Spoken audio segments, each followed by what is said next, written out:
Hi, I'm Mark and this is Foothill Paint Fabrication. Today we're back on the 1950 Chevy Truck. We'll be working on the bed today. We got all the holes welded in, everything filled, primed, so it's ready to do some final sanding on. Since it's all straight, we're not going to be doing a lot of blocking, but we will be doing some, doing a little bit of guide coating as well, and see if we can get this thing sweetened up and ready for color. So let's just jump right to it.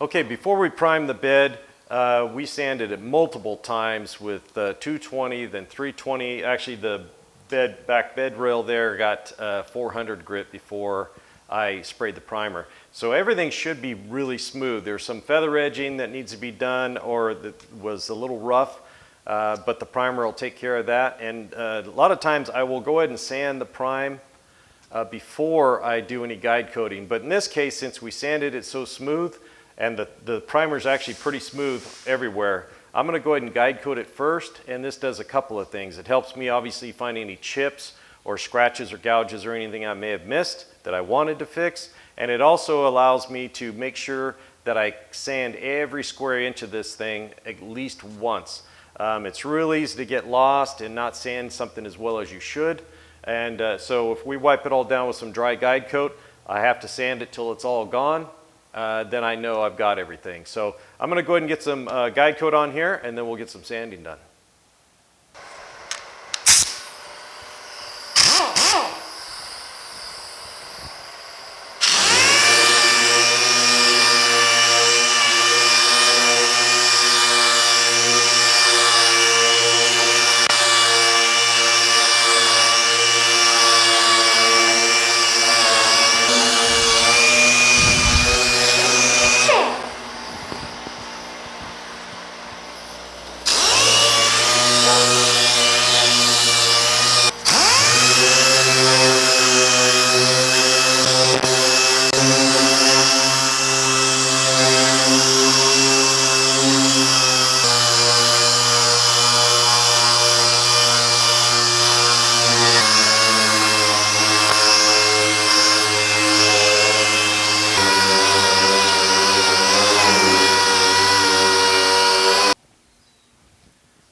Okay, in real time that took, I don't know, 10, 12 minutes.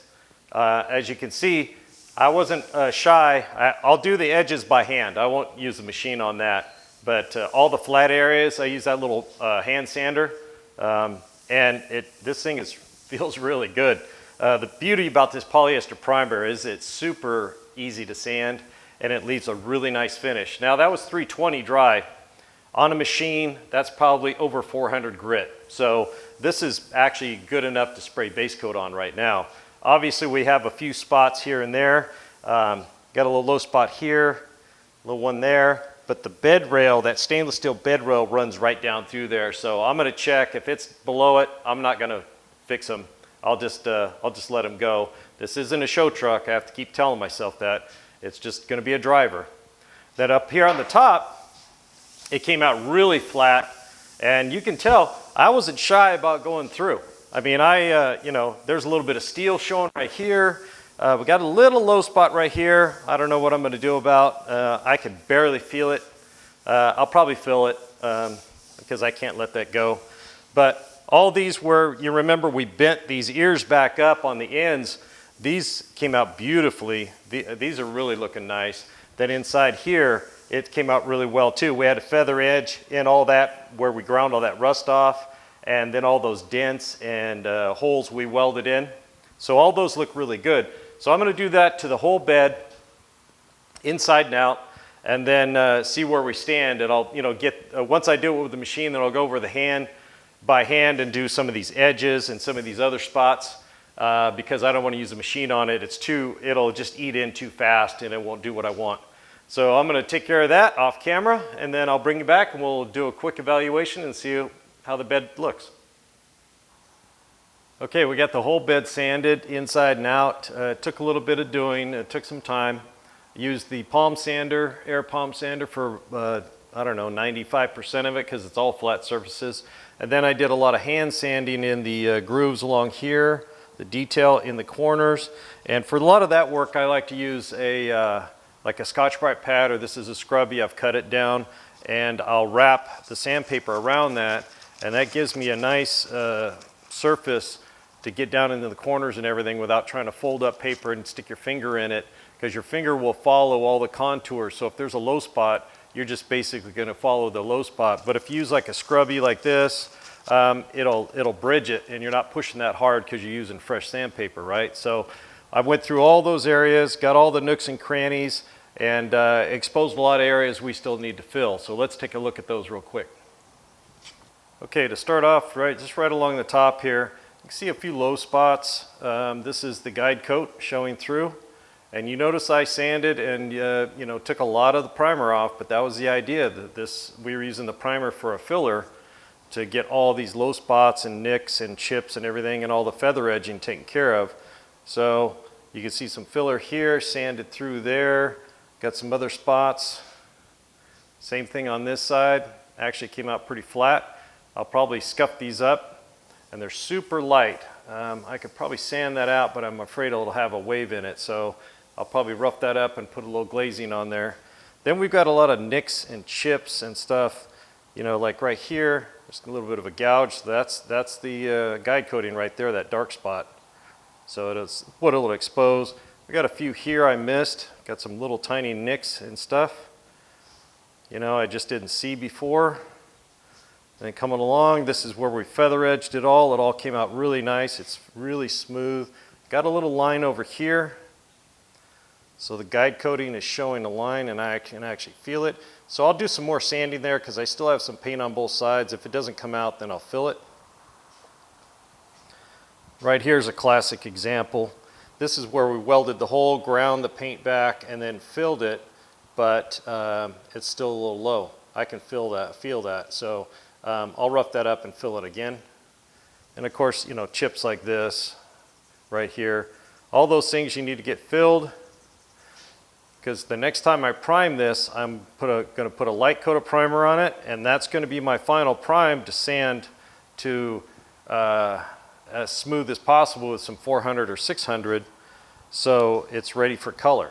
So we've got a spot right here, the spot right here where we welded in that hole. It's got a few little spots on it. Here's another couple of holes we welded in, a little bit of shrinkage on the filler.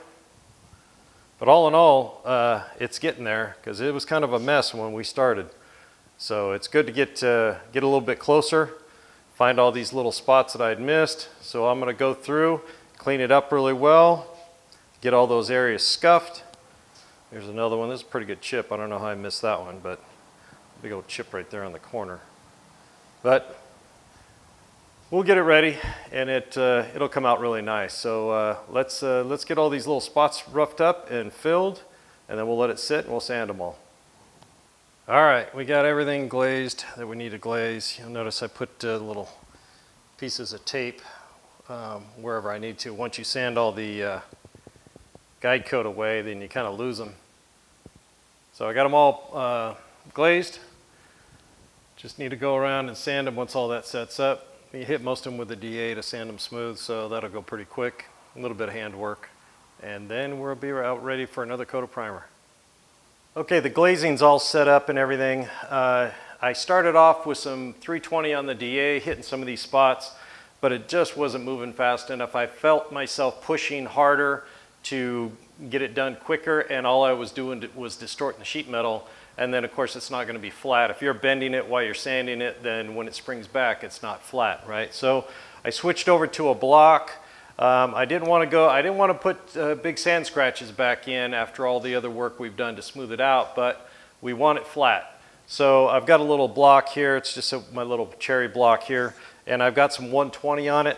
So I'm going around and hitting all the spots lightly with the 120, and that'll get them flat, and then I'll go back behind it, probably with some 240 on the hand block, and then I'll hit all the spots with 320 with the DA. I was trying to save myself some time, and oftentimes when you do that, you end up screwing up because you're trying to rush it or make it easier on yourself, and in the long run, you should just do it the right way. So it's usually going through the steps of sandpaper. You know, getting these flat is the most important thing. So I'll be using the block to get them flat, the 120 to rough them down, then 240 and then 320 to smooth them out, get all the scratches back out. And then we can get back on some primer, prime over the whole thing, and then the primer will take care of the 320 scratches, no problem. That'll be easy peasy. And then we'll be ready for final sand on this. So I'm gonna go around and hand sand all these, then get the DA going, and then this thing will be ready.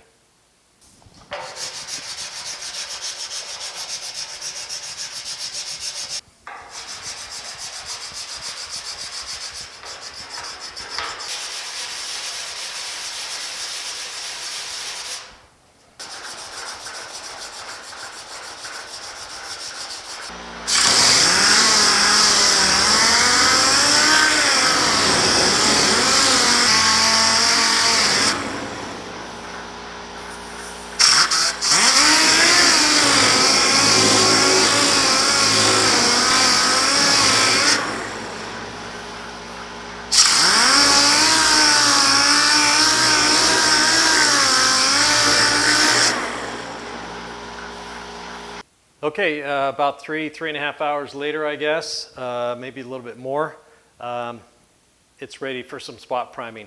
Now the guide coating did expose quite a few areas that I didn't see initially, which would be hard to see in the old blue paint and everything. But about half of them, maybe a third of them, were on me. I should have done a better job when it was just old blue paint, getting some of these areas filled. And I probably got in a little bit of a rush to get primer on it, which is, you know, it happens, even to me, which I know better. I've done this multiple times, and, you know, it will come back to bite you in the butt. So take your time, take a break, come back to it when you're fresh. Maybe you're tired and say, oh, that's good enough. Well, just take a day off, then come back to it, and chances are you'll get your batteries recharged and you'll hit those areas a little bit better. And that's what I should have done.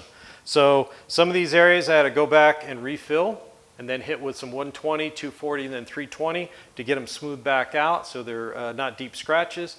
And now we're at the point where I'm gonna come back and I'm gonna spot prime all these areas. All these areas that have gotten work, that are showing through, I'm gonna get some spot primer on them. And I know it kind of looks like you might as well just prime the whole thing, but I don't wanna throw more material on where I don't have to.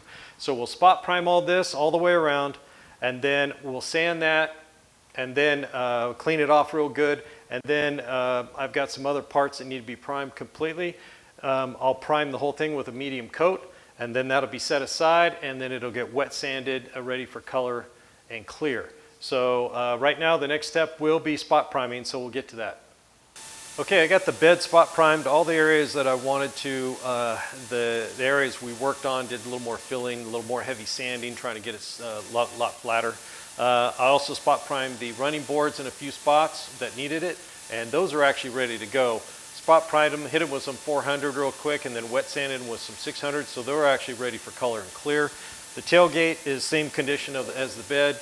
Yeah, I had to do some more repairs on it, so it's going to need a full coat of primer, and then along with the bed once we're done sanding it. So that's our next step here. We're going to go ahead and sand all those spot primed areas and then go over the whole bed once more and get it ready for its final coat of primer. Then that will be sanded with some 400 and then 600 to get it nice and smooth and ready for color and clear. So let's get to that real quick, and then we'll be about done on this round.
took 15 minutes or so to do that sanding, and it feels really good.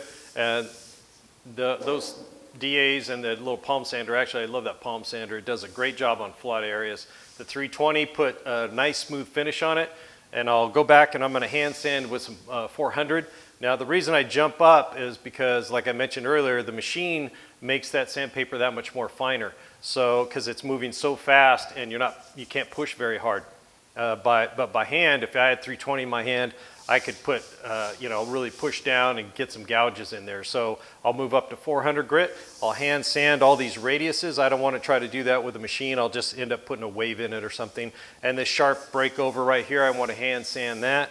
And then of course, all these little intricate areas with these bead roll thing here, that all needs to be done by hand down in the corners. All the other areas I couldn't reach with a machine. So I'm going to get to that. I'm not going to bore you with hand sanding. So that's about it for this. The next step for this bed and the tailgate will be spraying some primer, and we're going to be doing something a little different. We're using the same primer, but we're going to modify that primer just a little bit so it lays down nice and glass smooth. So when we have to sand it with 600, it's really easy to do, and it goes really quick. So that's it for today. Thanks for joining me here at Foothill Paint Fabrication. Don't forget to hit the like and subscribe button if you haven't already, and mash that bell icon so you receive notifications every time I release a new video.